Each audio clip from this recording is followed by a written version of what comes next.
uno respecto a problemas con la hiperpigmentación y otra diapositiva con los trastornos de hipopigmentación.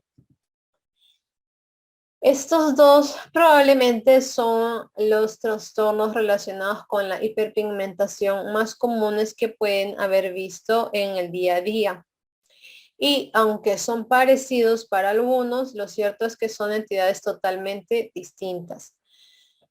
El primero es el denominado melasma o, como lo llaman en las gestantes, cloasma, o como algunas personas le llaman paño. Esta enfermedad, este cuadro, se caracteriza por estas manchas pardas hiperpigmentadas, suelen ser simétricas y los bordes son muy mal definidos, como pueden ver aquí.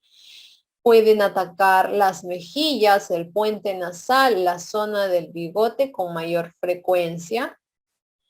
Este cuadro tiene en su base fisiopatológica el incremento de la melanina por los melanocitos que son hiperfuncionales. Yo le explico a los pacientes que son las células que le dan color están alocadas, están funcionando más de lo que deberían. Y se asocia a muchos factores. Dentro de los más conocidos, el sol definitivamente es el principal agente. El sol que te ha dado desde pequeño, el sol que te da ahora, tiene mucho que ver con el melasma. El embarazo también se ha asociado con frecuencia a este cuadro. Sin embargo, mujeres que no están embarazadas también presentan este cuadro, por lo cual no es la exclusividad del embarazo, aun cuando muchos piensen eso. El uso de anticonceptivos también se sabe que o desencadena o empeora el melasma, por lo cual el paciente que está con un melasma y desea tratárselo, es recomendable que use un método para cuidarse que sea no hormonal.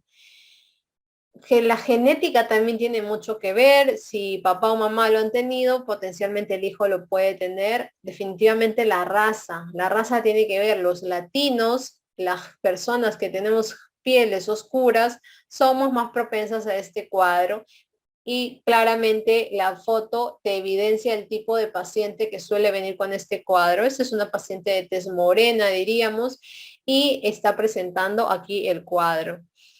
Básicamente el tratamiento viene enfocado al uso de despigmentantes como la hidroquinona y actualmente algunos otros ya más modernos, pero son tratamientos tópicos principalmente que buscan a estos melanocitos hiperfuncionales, buscan calmarlos de alguna forma porque ya están como que activados, entonces solamente tienes que calmarlos, enfriar el cuadro, por así decirlo, y controlarlo porque realmente decirle al paciente que este cuadro se cura y que ya el siguiente mes no lo va a tener y no le va a volver es falso.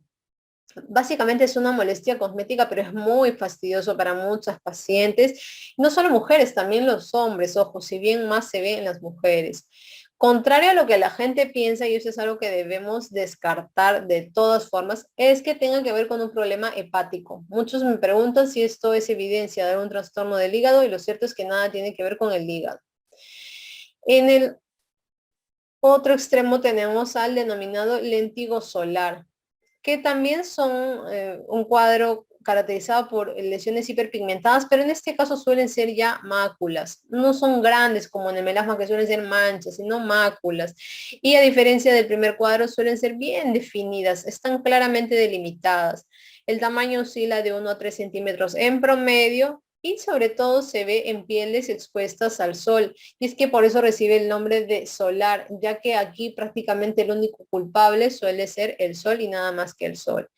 ¿Y a qué se debe? Aquí el mecanismo fisiopatológico sí es distinto. No es que los melanocitos son hiperfuncionales y sintetizan más melanina, no, sino que aquí sí hay un aumento en el número de melanocitos. Aquí sí hay más melanocitos y estos han proliferado de alguna manera en respuesta a tanta radiación ultravioleta que ha recibido el paciente y lo hacen a manera de defensa también. ¿Y en quienes afecta? Contrario al melasma, más bien lo solemos ver en estas personas, pero con pieles claras.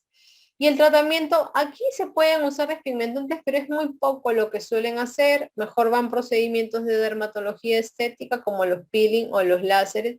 Y aquí el pronóstico suele ser mejor. Es más raro que recidiven después de tratados, a diferencia del melasma, en que sí suelen recidivar y suelen ser persistentes en algunos casos. En cuanto a cuadros de hipopigmentación, me parece prudente que hablemos de estos dos que son los más frecuentes y que también seguro hemos visto en algún momento. Y en primer lugar tenemos al vitiligo. El vitiligo es un cuadro en el cual el paciente puede tener tanto máculas como manchas, pero de tipo acrómicas. Y siempre el cálculo de acrómicas porque acrómica significa que prácticamente no tiene pigmento esa zona de afectación. En este caso, pues el mentón, alrededor de la nariz, no tienen pigmento. Por eso es que son acrómicas.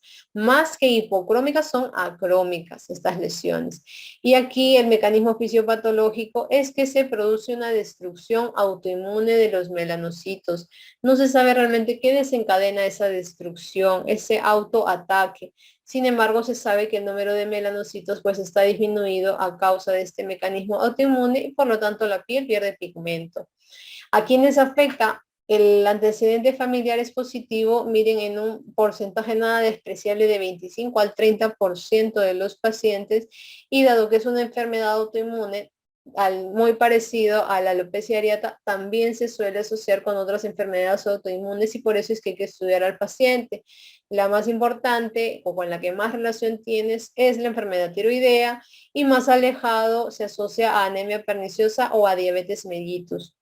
¿Cómo se trata? En primer lugar, hay que tener en cuenta que a día de hoy la mejor terapia es el tratamiento combinado con lo tópico. En este caso, la crema de preferencia utilizada y la que más ha dado resultados es el tacrolimus, y lo solemos combinar con el láser denominado el láser excimer, que va muy bien.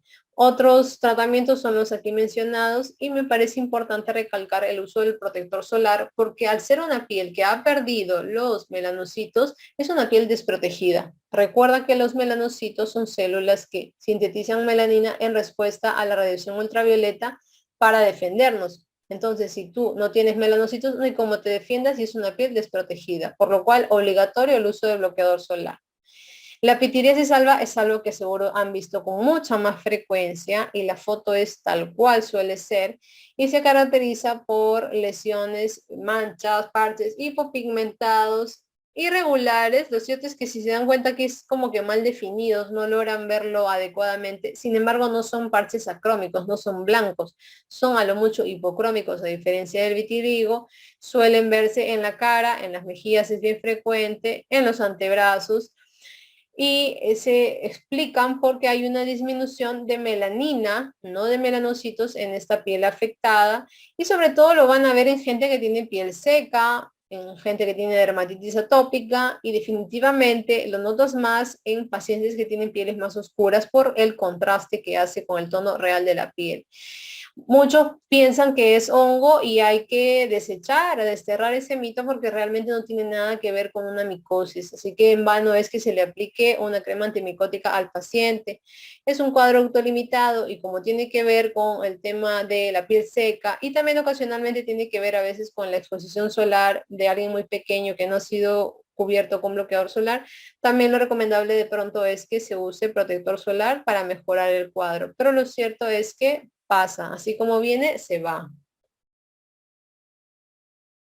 Dentro de los puntos clave, la lesión elemental del vitiligo puede ser la mácula o la mancha, dependiendo del tamaño, acrómica.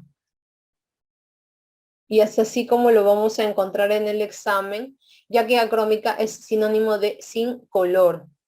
Los factores asociados al melasma. No se olviden que es una enfermedad multifactorial y esto es lo que hace que sea tan difícil de manejarla porque tienes que abordar muchas cosas. Aquí tiene que ver el sol, el hecho de ser mujer, el uso de anticonceptivos, la gestación, la genética, herencia, papá, mamá, la raza, los latinos, los sudamericanos, tenemos más facilidad para hacer este cuadro. Y así pues muchos factores asociados. También se habla de la irritación crónica y esto, por ejemplo, se cumple para el melasma que está en el bigote porque suele asociarse a personas que han realizado mucha depilación en esa zona y que finalmente han pigmentado.